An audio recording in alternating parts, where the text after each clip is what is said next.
Na mtazamaji, familia moja huko Likoni, Mombasa inamsaka mtoto wa miaka mitatu aliyetoweka nyumbani tarehe 20 Machi mwaka huu. Na kulingana na ripoti ya polisi, jirani ambaye anadaiwa na familia kumuiba mtoto huyo alionekana kuwa mjini Voi mara ya mwisho. Na juhudi za kumpata mshukiwa zimegonga mwamba, huku wanaharakati Mombasa wakidai visa hivi vimeongezeka mno Mombasa. Na Francis Mtalaki anaarifu zaidi.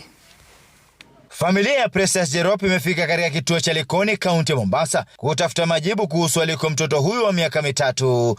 Nyanyake anashuku jirani yao aliyesafiri kuelekea Voi baada ya mtoto kutoweka. Akajaribu kutrack yule mtoto. Walipomtrack, ile track ya polisi kasema mtoto wako Voi. Na tukaambiwa tusipige simu for 6 hours juu tutainterfere na ile tracking yao. Tangu wakati huo, wanasema kila siku wamekuwa wakitafuta mtoto huyo kila kona Likoni bila ya mafanikio, wasiwasi na simanzi zikiendelea kuwazonga kila siku. Kadri siku zinavyosonga, ndivyo matumaini yanazidi kudidimia. Jumamosi tulikuwa hapa, Jumapili tukaja, Jumatatu tukaja, tumezungushwa hii wiki yote. Tumekuwa tukikuja, hatupati majibu kamili, kesi yote imeshikiwa juu. Hasa mpaka ikafika dakika mwisho tukaambiwa tutafute ule mshukiwa ndio tusaidiwe. Na kila leo anapewa story hii, nenda rudi. Mwisho anaambiwa yeye kama mshtaki ama yeye kama mwenye kucomplain atafute yule mshukiwa, atakapomuona ndio aje awaelezee mapolisi. Nauliza hivi, kazi ya polisi ni gani?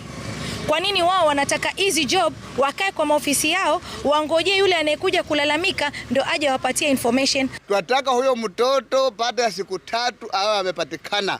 Huyo mshukiwa ashikwe na apelekwe kotini. Mashirika ya kijamii yanadai visa 7 vya watoto kutoweka vimeripotiwa katika wiki 2 Likoni, na wote wakiwa ni wa jinsia ya kike. 4 wamebainika kusafirishwa hadi nchi jirani ya Tanzania.